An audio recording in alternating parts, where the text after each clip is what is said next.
स्वागत है आप सबका आज की वीडियो में। आज हम पढ़ेंगे सरल समीकरण या एक चर वाले रैखिक समीकरण। चरों के बारे में हम पहले पढ़ चुके हैं। हम जानते हैं चर वह होता है जिसका मान निश्चित नहीं होता है, अर्थात वह कोई भी संख्यात्मक मान ग्रहण कर सकता है। चरों को हम प्रायः अंग्रेजी के अक्षरों x, y, z, p, q, r आदि द्वारा निरूपित करते हैं। इससे पहले हम व्यंजकों के बारे में भी पढ़ चुके हैं। हम जानते हैं व्यंजक चरों पर योग, घटाना, गुणा और भाग की संक्रियाओं करके प्राप्त होते हैं। जैसे x में 4 जोड़ने पर x धन 4 व्यंजक प्राप्त होता है। इसी प्रकार x में 3 से गुणा करने पर 3x व्यंजक प्राप्त होता है। इसी प्रकार किसी चर y में यदि 5 से भाग करें तो y बटे 5 व्यंजक प्राप्त होता है। इसी प्रकार से किसी चर x में 3 से गुणा करके उसमें 5 जोड़ने पर हमें 3x धन 5 व्यंजक प्राप्त होता है। इसी प्रकार हम अन्य व्यंजक भी प्राप्त करते हैं। अब हम आते हैं आज के टॉपिक अर्थात समीकरण पर। समीकरण क्या होता है? यह एक समीका होती है। समीका अर्थात बराबर। इसमें एक बराबर का चिन्ह होता है और बराबर चिन्ह के बाईं ओर तथा दाईं ओर दो व्यंजक होते हैं, अर्थात बाईं ओर के व्यंजक का मान दाईं ओर के व्यंजक के मान के बराबर होता है। शर्त यह है कि दोनों ओर के व्यंजकों में से कम एक व्यंजक में चर अवश्य होना चाहिए। एक उदाहरण ले लेते हैं हम। 2x धन 3 बराबर 5। यह एक समीका का उदाहरण है या समीकरण का उदाहरण है। इसमें एक बराबर का चिन्ह होता है। बराबर के चिन्ह के बाएं ओर बायां पक्ष होता है और दाईं ओर दायां पक्ष होता है। जैसे इस समीकरण में बायां पक्ष होगा 2x धन 3 तथा दायां पक्ष होगा 5। अब हम पढ़ते हैं समीकरणों के गुण। तो पहला गुण होता है कि समीकरण के दाएं पक्ष और बाएं पक्ष को आपस में बदलने पर समीकरण वही रहता है। जैसे समीकरण 2x धन 4 बराबर 10। इसका बायां पक्ष है 2x धन 4 और दायां पक्ष है 10। यदि इसके बाएं पक्ष और दाएं पक्ष को आपस में बदल दिया जाए तो हमें प्राप्त होगा 10 बराबर 2x धन 4। अभी भी यह समीकरण वही है जैसा पहले था, इसमें कोई परिवर्तन नहीं आया है। दूसरा गुण है यदि किसी समीकरण के दोनों पक्षों में समान संख्या जोड़ दें तब भी समीकरण वही रहता है, अर्थात समीकरण में कोई बदलाव नहीं होता है। जैसे समीकरण 2x धन 4 के दोनों पक्षों में यदि हम 3 जोड़ दें तो हमें प्राप्त होगा 2x धन 4 धन 3 बराबर 10 धन 3, अर्थात 2x धन 7 बराबर 13। अभी भी यह समीकरण वही है जैसा पहले था। समीकरण का दूसरा नियम है यदि समीकरण के दोनों पक्षों में से समान संख्या घटा दी जाए तब भी समीकरण वही रहता है। जैसे एक समीकरण है हमारे पास x धन 4 बराबर 6। यदि इसके दोनों पक्षों में से 3 घटा दें तो हमें प्राप्त होगा x धन 4 ऋण 3 बराबर 6 ऋण 3, अर्थात इसको सरल कर लेंगे तो x धन 4 ऋण 3 का मान होता है 1, तो x धन 1 बराबर 6 ऋण 3 होता है 3, तो हमें प्राप्त होता है x धन 1 बराबर 3। यह समीकरण भी पूर्व की भांति ही रहेगा, अर्थात इस समीकरण को हल करने पर भी चर का वही मान प्राप्त होगा जैसा कि पहले वाले समीकरण को हल करने पर प्राप्त होता। अगला गुण है हमारा किसी समीकरण के दोनों पक्षों को किसी शून्येतर अर्थात शून्य को छोड़कर किसी संख्या से गुणा करने पर या भाग करने पर भी समीकरण वही रहता है। जैसे यदि समीकरण x धन 5 बराबर 10 के दोनों पक्षों में 2 से गुणा कर दें तो हमें प्राप्त होगा 2 गुणा x धन 5 बराबर 2 गुणा 10, अर्थात इसको हम 20 भी लिख सकते हैं। तो हो जाएगा 2x अंदर गुणा कर लेंगे ब्रैकेट के अंदर, तो 2x धन 2 से 5 में गुणा करेंगे तो हो जाएगा 10 बराबर ये प्राप्त होगा हमें 20। तो यह समीकरण भी वही है जैसा कि पूर्व में था, अर्थात इस समीकरण को हल करने पर भी चर का वही मान प्राप्त होगा जो x धन 5 बराबर 10 को हल करने पर प्राप्त होता। इसी प्रकार यदि इसके दोनों पक्षों को हम 3 से भाग कर दें तो हमें प्राप्त होगा x धन 5 बटा 3 बराबर 10 बटा 3। इस समीकरण को हल करने पर भी चर का वही मान प्राप्त होगा जो x धन 5 बराबर 10 को हल करने पर प्राप्त होता है। समीकरणों के ये गुण समीकरण को हल करते समय बहुत उपयोगी साबित होते हैं। इन गुणों के आधार पर हम कह सकते हैं कि एक समीकरण एक तराजू की तरह होता है जिसके दोनों पलड़े समान होते हैं अर्थात बराबर होते हैं, और दोनों पलड़ों में समान बांट रखने पर या हटा लेने पर भी दोनों पलड़े बराबर ही रहते हैं। अब हम देखते हैं समीकरणों का निर्माण कैसे होता है। तो आइए एक प्रॉब्लम लेते हैं। एक संख्या है जिसमें 3 से गुणा करके 5 जोड़ने पर 11 प्राप्त होता है। तो इसको हम कैसे लिखेंगे? हम मान लेते हैं वह संख्या हमारी x है, तो x में 2 से गुणा करने पर 3 से गुणा करने पर हमें प्राप्त होगा 3x, और उसमें 5 जोड़ने पर हमें प्राप्त होगा 5। अब ये कहते हैं कि इस संख्या में 3 से गुणा करके 5 जोड़ने पर हमें उत्तर 11 प्राप्त होता है, तो ये बराबर होगा 11। तो इस प्रकार हमें एक समीकरण प्राप्त होती है 3x धन 5 बराबर 11। इसको जब हल करेंगे तो वह संख्या हमें प्राप्त हो जाती है। आइए कुछ और कथनों को हम समीकरण के रूप में परिवर्तित करते हैं। अगला कथन है चर y में 2 से गुणा करके 10 जोड़ने पर 12 प्राप्त होता है। तो y में 2 से गुणा करेंगे हम पहले, तो 2y प्राप्त होगा, उसमें 10 जोड़ने पर हमें 10 जोड़ देते हैं तो अब हमें 12 प्राप्त होता है, तो बराबर 12 लिखेंगे। एक और कथन ले लेते हैं, x के चौथाई में 5 जोड़ने पर 3 प्राप्त होता है। तो x का चौथाई करते हैं हम, तो ये हो जाएगा 1/4x।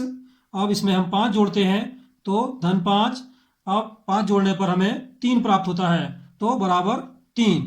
1/4x, ये x का चौथाई हो गया, इसमें 5 जोड़ने पर तो धन 5, और हमें उत्तर प्राप्त होता है 3, तो बराबर 3 लिखेंगे हम इसको। अब अगला टॉपिक है हमारा किसी समीकरण को हल करना।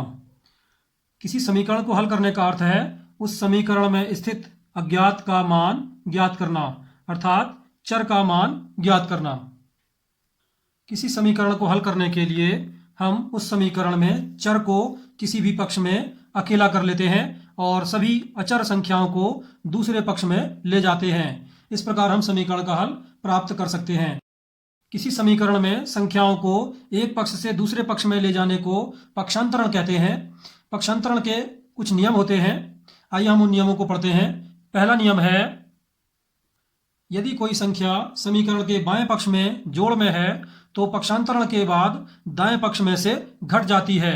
जैसे x धन 2 बराबर 5, यहाँ पर हम 2 को पक्षांतर करके दाएं पक्ष में ले जाना चाहते हैं।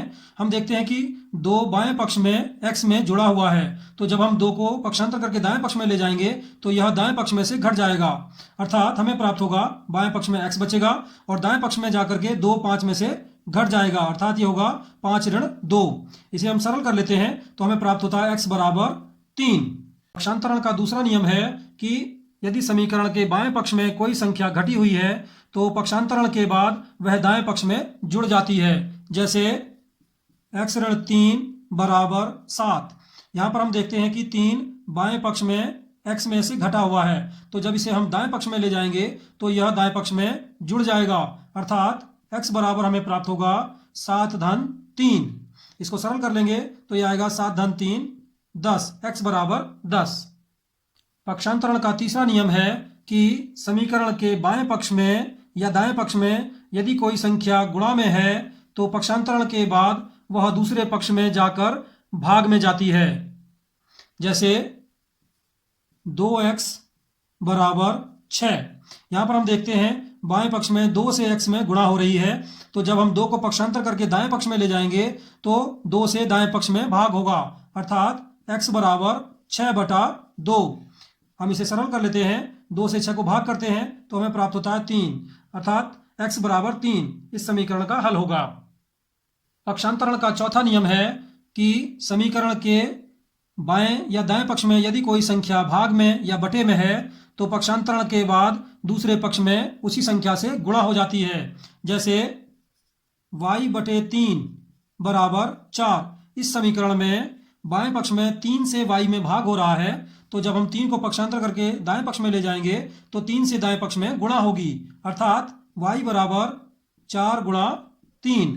इसे सरल कर लेते हैं तो हमें प्राप्त होता है y बराबर 4 तिया 12।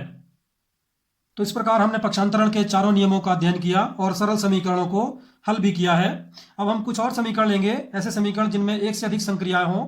एक उदाहरण ले लेते हैं हम, 2x धन 3 बराबर 7। इस समीकरण को हम सरल करेंगे तो हमने आपको बताया था समीकरण को हल करने के लिए हमें चर को अकेला करना होता है। यहाँ पर चर बाएं पक्ष में है तो हमें यहाँ पर x को अकेला करना है और 3 को और 2 को पक्षांतर करके दाएं पक्ष में ले जाना है। अब सवाल उठता है कि पहले किसका पक्षांतर किया जाएगा। तो पहले हम उस संख्या का पक्षांतर करते हैं जो बाकी सबसे अलग है, अर्थात शेष भाग से उसका समान व्यवहार है या समान संक्रिया है। तो यहाँ पर हम देखते हैं 3 से 2x में जोड़ हो रहा है।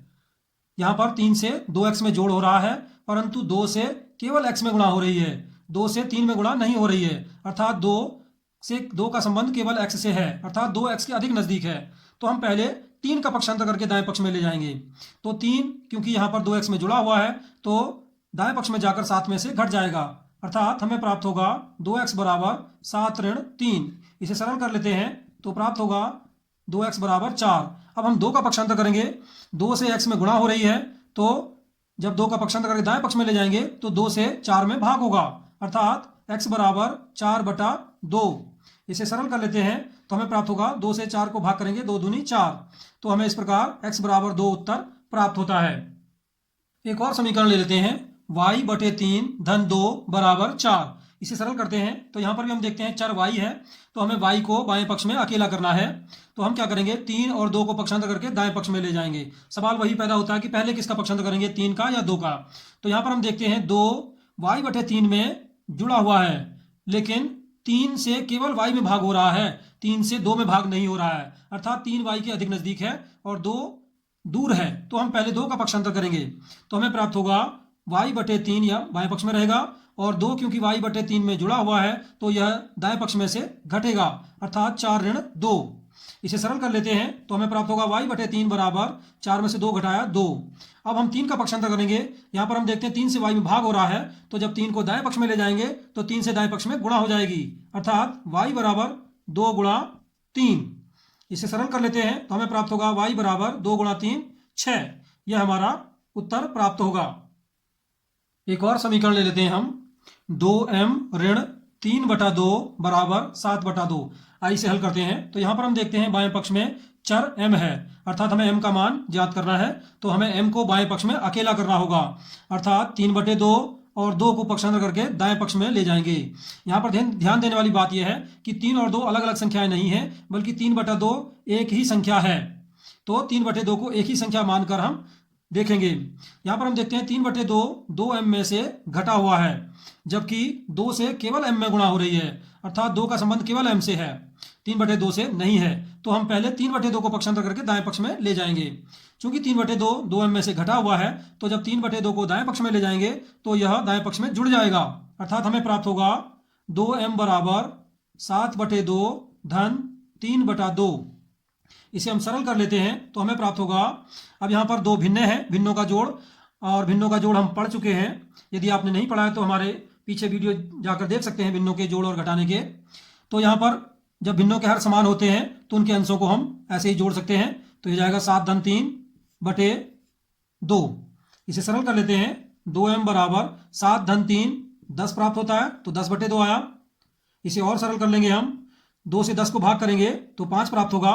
अब हम 2 का पक्षांतर करके दाएं पक्ष में ले जाएंगे, 2 से m में गुणा हो रही है तो जब 2 को पक्षांतर करके दाएं पक्ष में ले जाएंगे तो 2 से दाएं पक्ष में भाग होगा, अर्थात m बराबर हमें प्राप्त होगा 5/2। 2 से 5 में पूरा पूरा भाग नहीं जाता है तो हम इसे उत्तर मान सकते हैं। तो इस प्रकार हमने आज एक चर वाले रैखिक समीकरणों का हल किया। क्योंकि वीडियो काफ़ी लंबा हो जाएगा, कुछ और कठिन प्रश्नों का हल हम अगले वीडियो में करेंगे। यदि आपको यह वीडियो पसंद आया हो तो इसे लाइक करें, शेयर करें और हमारे चैनल को सब्सक्राइब करें। धन्यवाद।